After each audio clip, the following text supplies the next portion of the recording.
It was no small effort to make our way to the Southeast Asia country of Laos, but it was the perfect choice to find some epic motorcycle adventure riding. Laos is a landlocked country, bordered to the west by Thailand and to the east with Vietnam. Its southern border is shared with Cambodia, and to the north a border with China and with Burma, now known as Myanmar. Our travel plans were fairly fluid, and there were enough days where we didn't even know for sure where we were going to land for the night. But we intended a route that would take us far and wide and let us thoroughly explore the country of Laos. Our adventures began and ended in Vientiane, the capital and largest city in Laos. It was there we rented 411 Royal Enfield motorcycles, loaded up our gear, and headed out for what would become a 4-week ride all around the country. It wasn't far into the trip's first day that we decided to take a late morning break, a chance to see how everyone was doing, how the bikes were performing, how our gear was holding up. It was then we found ourselves at this cool little riverside hangout, a place that could provide some refreshments and snacks, and a place that we were so warmly greeted by the proprietors. Hello. Hello, Spidey. Spidey. Spidey, my love. Wonderful how she immediately came over, introduced me to her baby, and had her daughter greet me with a sweet little sabadi. As we kicked back and enjoyed the view of the river, I didn't realize at the time that our interactions there probably set the tone for much of the trip. And that is that we would find the Lao people to be kind and generous and welcoming everywhere we went. A constant throughout our travels was the charming interactions we had with the Lao children. They were always so enthusiastic to see us.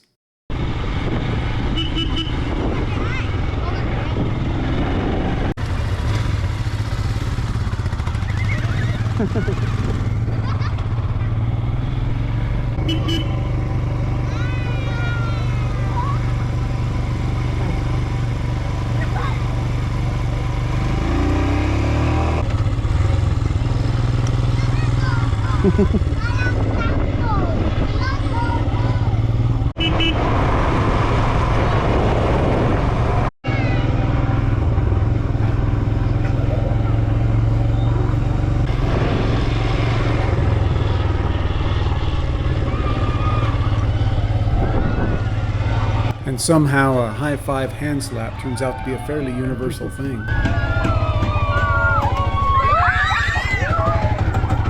But needing to take your hand off the throttle makes a right-handed high-five a little more problematic, especially when you're going up a small hill.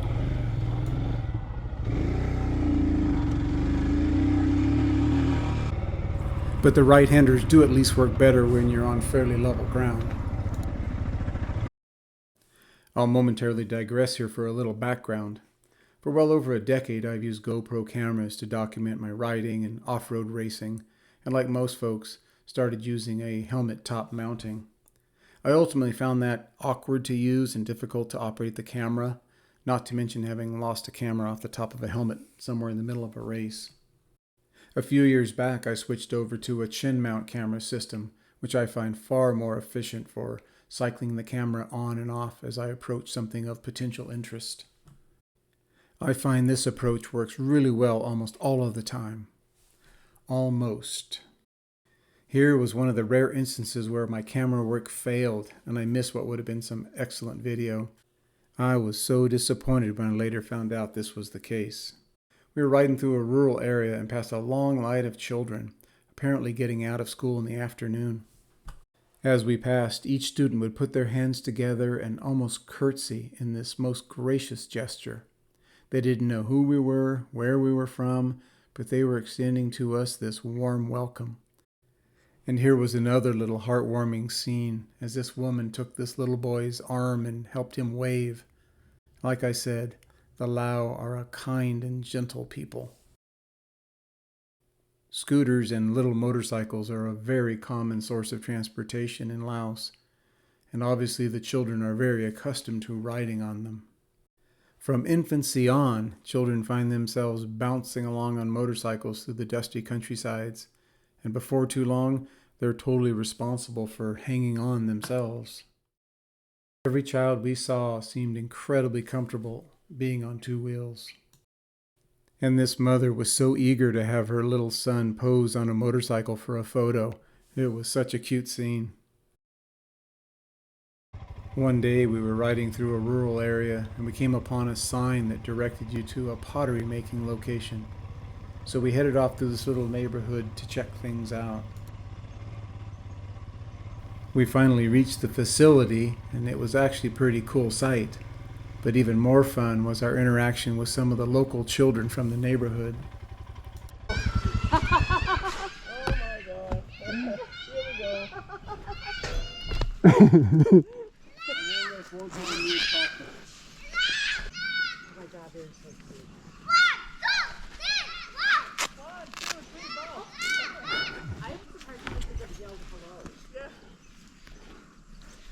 This was certainly an enthusiastic bunch of kids, and they were all quite eager to take turns sitting on the motorcycles. They were also very proud to show us that they'd caught a mouse while we were there. This little guy was taking it off to repatriate it in the forest. During many of our stops out in the rural areas, it was common for a group of children to gather up to stare inquisitively at the strangers who were visiting their area. This one stop was particularly amusing when I glanced over and saw a group of 26 children had quickly assembled and set themselves down in a little gallery to stare at us. I gestured to them to try to get them to come over and meet us, but they preferred to stay at a pretty safe distance. During another day's stop, we had this small group gather up to check us out.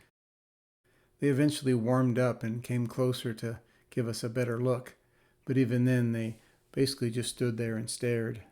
Each time we had one of these kinds of encounters, I really wondered what their impressions must be. I also assume they don't very often see visitors to this area, especially Westerners.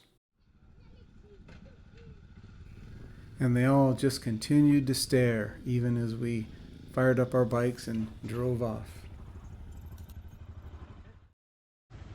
We certainly found contrast to those remote rural areas when we were in some of the bigger cities, where tourist visits are quite common. This is a nice market where everybody goes. This was one such case as we sat outside in front of our hotel, and this little girl came boldly marching up to our table, jumps up on the chair, starts fiddling with stuff on the table, climbs over into my lap, gets back over on the other side of the table. Then when Einar was teasing her a little bit, she scolds him sternly, but then she turns around and laughs about it. I wouldn't be at all surprised if one day this young lady isn't running this entire town. Another interesting part of our travels around Laos was learning about the backpacker community. I knew of the concept and even was aware of some who had gone off for months or even a year or more to kick around the world, traveling on the cheap, having experiences. The demographic seems to primarily be the 20-something-year-olds, and the ones we spoke to were from many countries around the world, some traveling with companions, many traveling by themselves, but they all formed up into groups, shared advice and experiences, and traveled around the country together. They tend to seek the more affordable accommodations, which are generally the hostels, and they look for public transportation to be most affordable, which is generally boats and buses. We didn't see any of them out in the more rural areas that we were often traveling through. Instead, they focused on the more touristy areas, the more developed towns and cities, which were almost always along rivers. The riverboats then became a primary source of their transportation. We arrived in the popular little town of Pak Bang one afternoon. Thought we'd take a run first down to the dock, and we did so just as a boatload of backpackers was unloading. They were all scurrying up the hill and heading down the main street, looking for some accommodations before everything filled up.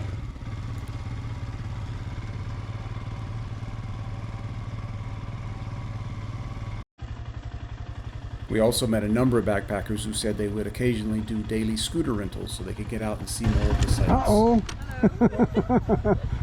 That's a long, long line. Wow. Been here for long? No, we are just arrived, but they are not. We're waiting for 45 minutes. 45 minutes. So what's happening? So- Restrictions probably. We don't know.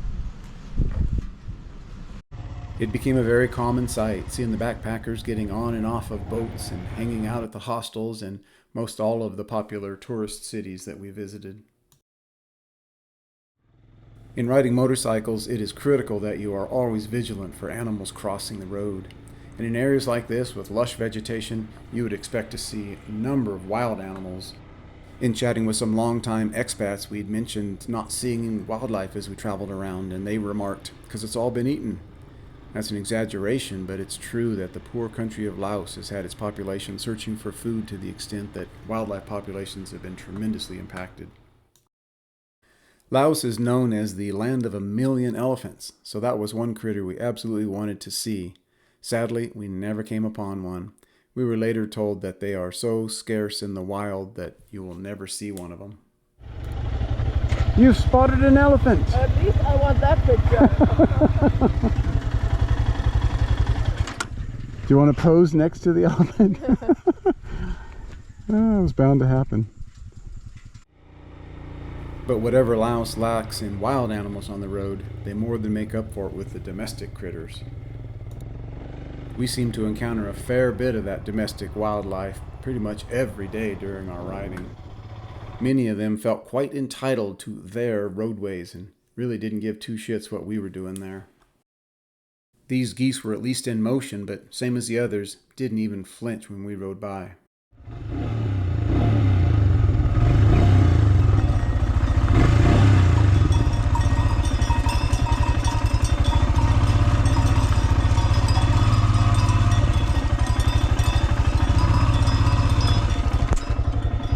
Which way? One or the other?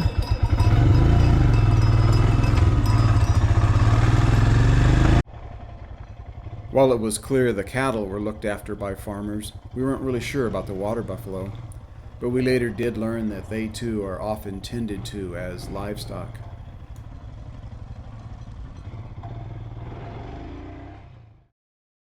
One night at a guest house, we happened to see this chicken checking out one of our bikes. Lots of chickens everywhere, and you can find eggs as a common ingredient in the Lao diets. And then there were these two. Saw this guy one evening out walking his bull around this small town we stayed in.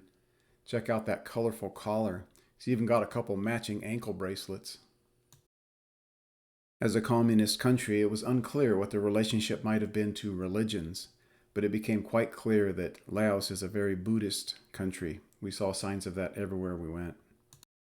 Many mornings we would see monks gather up like this. They would travel around town with their bowls, accepting food donations from the local Buddhist populations. I don't know all the rules that the monks must live by, but we never did see any of them operating vehicles. We did, however, see them catching rides of one sort or another quite often. And I did happen to notice this guy somewhat discreetly disposing of his empty energy drink cans.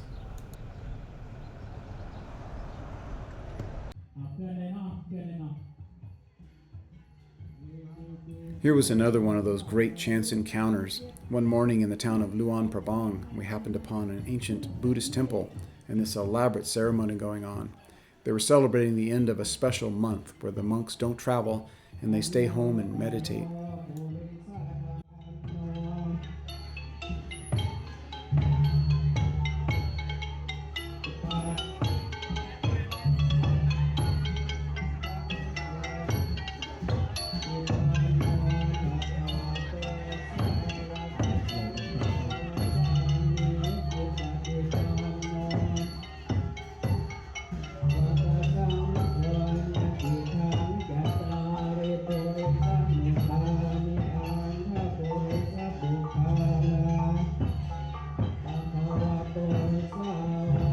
The event was attended by hundreds of locals who joined in, following the monks in this parade around the temple grounds.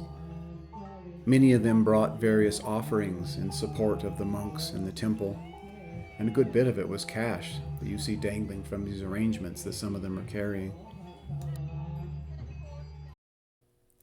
It certainly turned out to be a great way to spend the morning. We were so pleased to have happened upon this temple and this ceremony on the very special day of the year.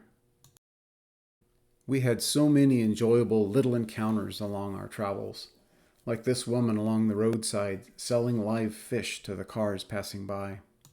This fellow, who we referred to as Happy Coffee Guy, he was the proprietor of a guest house we stayed at, and he made us coffee in the morning. Had zero language in common with him, but he smiled and laughed. He was just so jovial the entire time. Happened upon this guy one day as he was out doing some laundry in one of the little water crossings in his village. We encountered so many friendly and happy people along our travels, many of whom found a novelty in getting a photo op next to one of our bikes. Saw this guy one day out in front of a little store we stopped at, hitting this gigantic bong water pipe. We somehow came to understand that it was only tobacco he was smoking in there, so we took him up on his generous offer to share with us. By far, the coldest night we spent in all of Laos was in Pak Son, on the Bolavan Plateau, Laos's famous coffee-growing region. Out that chilly evening finding something to eat, I was so amused by this cheerful young woman who was wearing her dinosaur onesie, trying to keep warm. To say we were conspicuous as we traveled around Laos would be an understatement. We stood out everywhere we went, but it never failed that we were greeted by some of the kindest and most generous people ever.